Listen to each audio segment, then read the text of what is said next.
Bien, vamos a sumar a todo lo que ya dijeron acá las colegas. Eh, Voy a comenzar con una pregunta que les hago, ¿sí? ¿Conocen la leche condensada? ¿Probaron la leche condensada? ¿Les gusta? ¿La saborean? No, la odio porque no, es que no puedo dejar de comer. Es adictiva. Bueno, lo mismo pasa con los microrrelatos, son adictivos. Cada vez que me preguntan qué es un microrrelato, digo que un microrrelato es como una leche condensada. Tiene todo el sabor de un cuento en una cucharadita.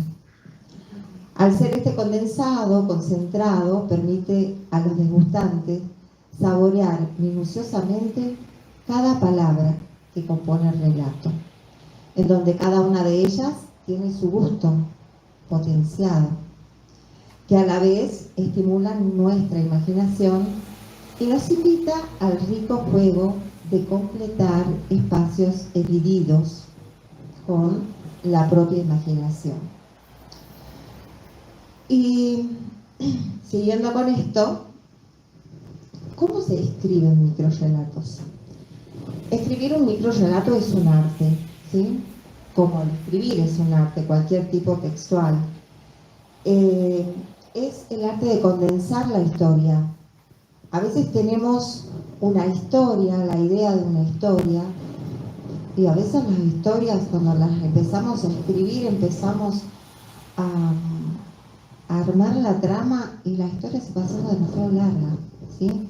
Y lo que obtenemos es un cuento largo, ¿sí?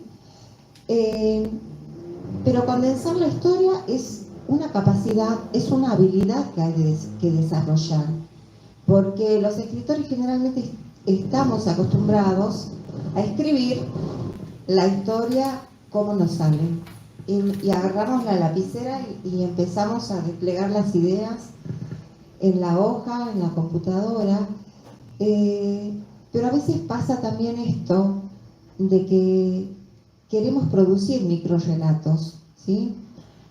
Hay veces que las cosas no salen como nos salen, y hay veces que las cosas salen como las planeamos, ¿sí? Nos tenemos que proponer escribir microrrelatos, y para eso hay que trabajar con la palabra. No es fácil trabajar con la palabra, porque la palabra en un microrrelato tiene un peso, ¿sí? Como decían las colegas, el título es importante, es importantísimo, porque el título forma parte de la historia en uno de estos cuentos. Con respecto a lo que hablamos de que si el microrrelato es un género, me parece que la palabra género es muy amplia, muy abarcativa. Cuando hablamos de géneros, hablamos de género lírico, género narrativo, género dramático, y dentro del género narrativo tenemos cuentos, novelas, leyendas, mitos, fábulas y microrrelatos. Entonces, yo lo ubicaría como un tipo textual. Escuché por ahí que está de moda. No me gusta la palabra moda, porque nosotros sabemos que las modas son por un momento y después pasan y cambian. Pero me parece que los microrrelatos vinieron para quedarse. ¿Por qué? Porque estamos en esta vorágine en la que vivimos, en la que estamos sumergidos, del día a día, del trabajo y de tantas cosas que tenemos que hacer, y que a veces nos falta tiempo, ¿sí? Tenemos que disponer de un buen tiempo para leer, y a veces eso escasea. Y la otra también es que, ¿por dónde circulan los microrrelatos? ¿Sí? Las redes sociales. Ustedes vieron que los chicos, bueno, yo trabajo con chicos del secundario y están al día con las redes sociales. Y es una manera de que le entren a la literatura, ¿sí? Y sabemos que en un Instagram no podemos publicar una novela o parte de ella. Entonces, circulan muchas frases, muchos microrrelatos, ¿sí? O muchas opiniones, o a veces pequeñas poesías que los chicos se familiarizan con eso. Personalmente, mi experiencia, voy a hablar de mi experiencia con el tema de escritura. Yo trabajo el taller de escritura con jóvenes de escuela secundaria. He trabajado también taller de escritura con jóvenes de escuelas técnicas y con niños también, ¿no? A veces es difícil llegar a la escritura. ¿Por qué? Porque tenemos que leer. Una persona que lee puede volcar, ¿sí?, eso que leyó en la escritura, o sea, no copiarlo. Cuando nosotros escribimos algo que ya fue dicho, pero lo traemos y lo hacemos a nuestra manera, ¿sí? Trabajamos el tema de la intertextualidad. Los muchos relatos tienen mucho de intertextualidad. A veces no es fácil comprender un microrrelato y a veces puede ser muy fácil. Depende del tipo de microrrelato y depende de quién lo escribió, ¿no? A veces tenemos que saber mucho de historia, de psicología, tenemos que saber mucho de la vida, mucho del mundo, mucho de otros lugares, de otros países, de política, de sociedad, de economía, para poder entender un microrrelato. Por eso de la intertextualidad se trabaja mucho en este tipo textual. Personalmente con mis alumnas que trabajé el taller, y que trabajé este libro Fantasmas, trabajamos el microrrelato fantástico, ¿sí? Empecé con disparadores para adentrarlas en la lectura. Vamos a leer cuentos de todo tipo, largos, menos largos, y también leímos microrrelatos, sin saber ellas que se trataban de microrrelatos. Y por ahí decía, ay, qué lindo. Estos cuentos me gustan porque son cortitos. Y por ahí cuando los leían, quedaban como choqueadas porque decían, no los entiendo. Y había que volver a leer. Y este es el juego, ¿no?, que nos permite un microrrelato, y es lo atractivo que tiene, que permite al lector interactuar, pero interactuar de una manera activa con el productor, con el escritor que ha creado ese microrrelato. ¿Por qué? Porque el microrrelato tiene muchos espacios en blanco, tiene mucha información omitida. Entonces, hay que sumar la información, y esa información la sumo con los conocimientos propios que tengo yo de todo eso que les comenté antes, conocimientos sobre la vida, conocimientos generales que pueden completar ese espacio en blanco. Si no, a veces puedo llegar a decir, no lo entendí, y lo vuelvo a leer, tampoco lo entendí. Y por ahí me lo tienen que explicar. Es como cuando te tienen que explicar un chiste, ¿viste? Para que te rías, bueno, más o menos es esto de poder explicar un microrrelato. Pero desde ahí sería un sentido pedagógico también al momento de trabajarlo, porque si tiene esos espacios, como diríamos, en blanco, podría ser el contenido que se podría trabajar dentro del aula para poder entender también ese... sí, en realidad, trabajo mucho la lectura, ¿sí? Trabajar la lectura, ir formando un buen lector, un lector ávido, es algo que hay que hacerlo desde todas las áreas, no solamente desde el área que nos toca, ¿no? Y siempre pido a mis colegas, metamos historias en matemática, en tecnología, metamos historias en biología, cosas que el chico lea, ¿sí? Lea.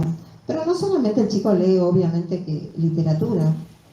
Leemos muchos textos expositivos, muchos textos de estudios, de donde también pueden hacer un microrrelato. Lo lindo de esto es de poder aprovechar, ¿no?, la lectura desde todos los ámbitos, y aprovechar para que el chico produzca. Pero no solamente para que produzca de forma oral, sino también de forma escrita. O sea, hablamos todos, ¿no? Nos es más fácil por naturaleza hablar, Lo difícil es volcarlo al papel, leer lo que escribí, o que alguien me lea lo que escribí para que me pueda ayudar en el tema de correcciones. Bueno, y ese trabajo es lo que hice justamente en este librito, después de lanzar disparadores sobre, a ver, qué cosas fantásticas